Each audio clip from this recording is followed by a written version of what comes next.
Security post கரெக்டா இருக்கா? இது வரைக்கும் சேஃபா இருக்கு சார். அந்த சிவா கண்டிப்பா கோயிலுக்குள்ள நுழைய முடியாது சார். கோயிலுக்குள்ள நுழையறதுக்கு வேற ஏதாவது ரூட் இருக்கா? இதை தவிர இருக்கிற ஒரே வழி கோயில் கீழே இருக்கிற சுரங்க பாதை சார். சோழர் காலத்திலேருந்து இருக்கிற இந்த பாதையை இப்ப யாரும் பயன்படுத்துறது இல்ல சார்.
சுரங்கப்பாதை பல வருஷமா பயன்படுத்துறேன்னு அசால்ட்டா இருந்தா எப்படி?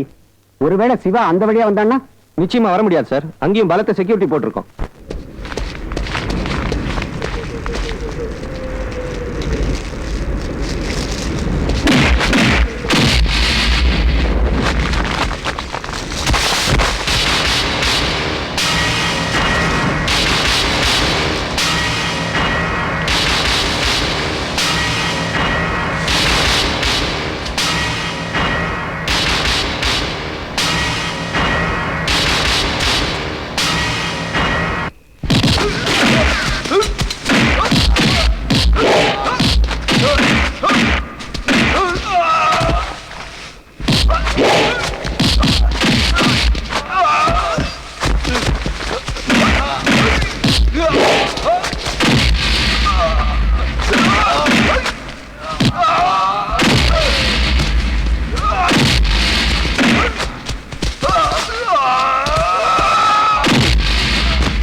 वासुदेवाय धीमहि तन्नो विष्णुः प्रचोदयात्।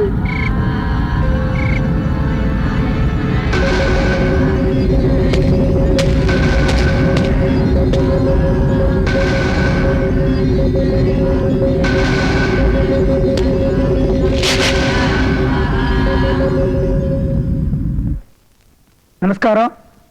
சர்வமங்கள மாங்கல்யே சிவே சர்வார்த்த சாதிகே சரண்யே திரியம்பிகே கௌரி நாராயணி நமோஸ்துதே. யாகங்கள்லாம் பூர்த்தி ஆயிடுத்தோ, நீங்க பதவி பிரமாணம் நன்னா எடுத்துக்கலாம்.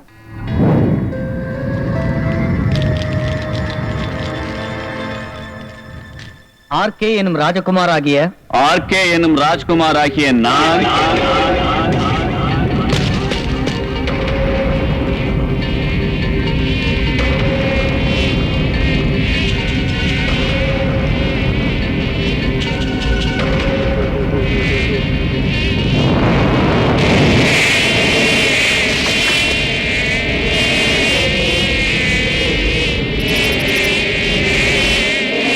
சட்டப்படி அமைக்கப்பட்ட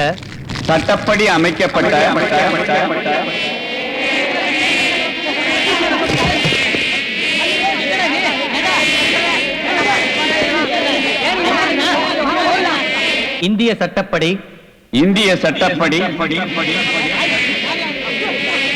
உண்மையாக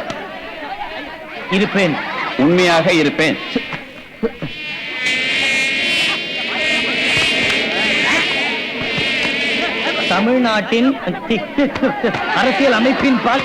தமிழ்நாட்டின் அரசியல் அமைப்பின் பால்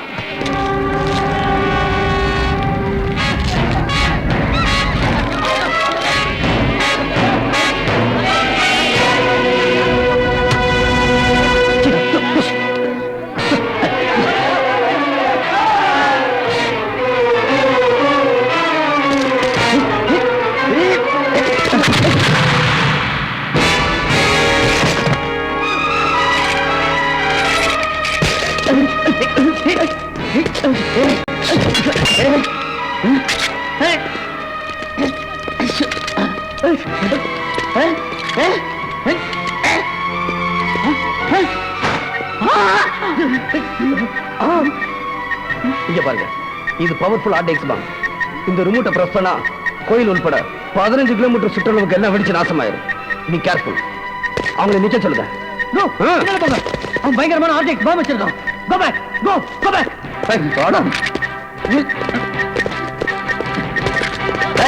யாராவது காப்பாற்ற முயற்சி பண்ணீங்க, உங்க தலைவர் உயிரோட இருக்க மாட்டார். ஜாக்கிரதை.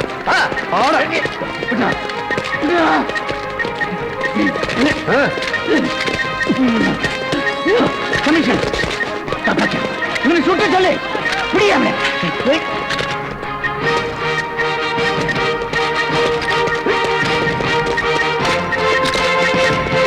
வண்டி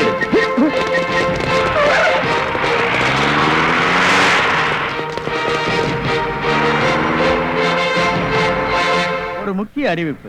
மக்கள் கட்சி தலைவர் திரு ஆர்கே அவர்கள் தஞ்சாவூர் கோயிலில் பதவி பிரமாணம் எடுக்கும் போது போலீசாரால் தேடப்பட்ட குற்றவாளி சிவாவால் கடத்தி செல்லப்பட்டார். தமிழ்நாடு முழுவதும் போலீசார் சிவாவை வலைவீசி தேடி வருகிறார்கள். வணக்கம். இன்று காலை தஞ்சாவூரில் நடக்க இருந்த பதவி பிரமாணம் குற்றவாளி சிவாவால் தடையானதை தொடர்ந்து தமிழகத்தில் ஆங்காங்கே கலவரங்கள் நடந்து வருகின்றன. திரு ஆர்கேவை பயங்கர ஆயுதமான RDX பாம்புடன் கடத்தி சென்ற குற்றவாளி சிவா இதுவரை எங்கே இருக்கிறார் என்பதை பற்றி எந்த தகவலும் கிடைக்கவில்லை. தயவு செஞ்சு எந்திரிச்சு போங்க. ஏய், கடன்களுக்கு வருந்தணும் அட்டையை காட்டின நீங்க பிறந்ததுக்காக வருத்தப்பட வேண்டியிருக்கு. உங்க பிரயோஜனம் இல்லாத சட்டத்தால சில நல்ல விஷயங்கள்லாம் மக்களுக்கு போய் சேராம இருக்கு. ரிலே கேபிள் இருக்க உங்களையும் சேர்த்துதான் சொல்றேன். இங்க நடக்கிறதெல்லாம் தமிழ்நாட்டில் உள்ள மக்கள் பார்க்கணும். நான் சொல்றபடி நீங்க கேட்கலனா டிவி ஸ்டேஷனே வெடிச்சு தூள் தூள் ஆயிரும். ஏய், வா.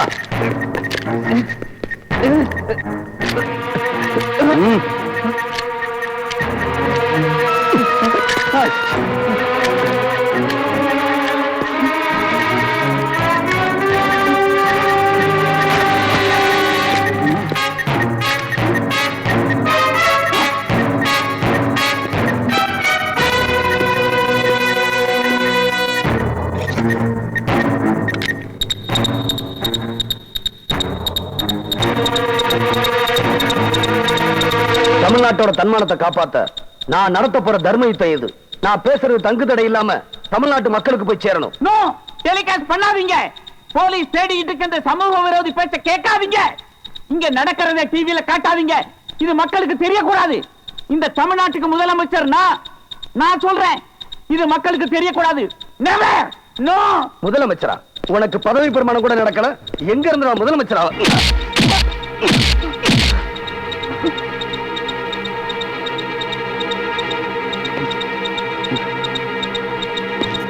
என் உயிரினும் மேலான தமிழக மக்களுக்கு என்னுடைய தாழ்மையான வணக்கம்.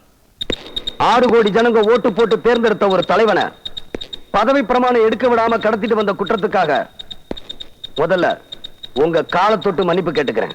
சட்டசபையை கோயிலாகவும் தலைவர்களை தெய்வமாகவும் மதிக்கிறவனா அப்பேற்பட்ட அந்த புனிதமான கோட்டைக்குள்ள இந்த மாதிரி பொய்யான அரசியல்வாதிகள் கால் படக்கூடாது. தலையை திருடனவன் சாமி ஆகக்கூடாது. மக்கள் சொத்தை கொள்ளையடிச்சவன் மந்திரி ஆகக்கூடாது. எல்லா மனுஷங்களுக்கு 2 பக்கம் தான். ஆனா இவனுக்கு இன்னொரு பக்கம் இருக்கு. அந்த 3வது பக்கத்தை படிச்சு காட்டத்தான் நான் இங்க வந்திருக்கேன். நோ. இவன் சொல்றத நம்பாதீங்க. நம்பாதீங்க. முதல்ல இந்த அயோக்கியங்கிட்ட இருந்து மக்களை காப்பாத்த, தமிழ்நாட்டை காப்பாத்த மரியாதைக்குரிய இந்திய ஜனாதிபதி, மாண்புமிகு தமிழக கவர்னர், தலைமை தேர்தல் அதிகாரி இவங்க 3 பேரும் டிவி ஸ்டேஷனுக்கு வரணும். இப்ப நான் சொல்ல போறதை கேட்டு நல்ல நீதி வழங்கணும். அது வரைக்கும் சென்னை தொலைக்காட்சி நிலையம் ஏன் கட்டுப்பாட்டுல தான் இருக்கும். இல்ல, நான் தீவிரவாதி இல்ல, தேச துரோகி இல்ல, கொலகாரன் இல்ல, கொள்ளக்காரன் இல்ல, மனுஷன், சராசரி மனுஷன்.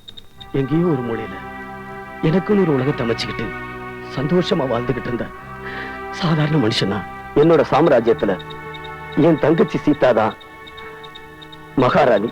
சீதாவோட கல்லங்கமனமில்லாத சிரிப்பு தான் 18 வருஷமா என்ன தூங்க வச்ச தாலாட்டு. என் பேரரசுல திரும்பின பக்கமெல்லாம் சீதா சீதா சீதா, எல்லாமே என் சீதா தான்.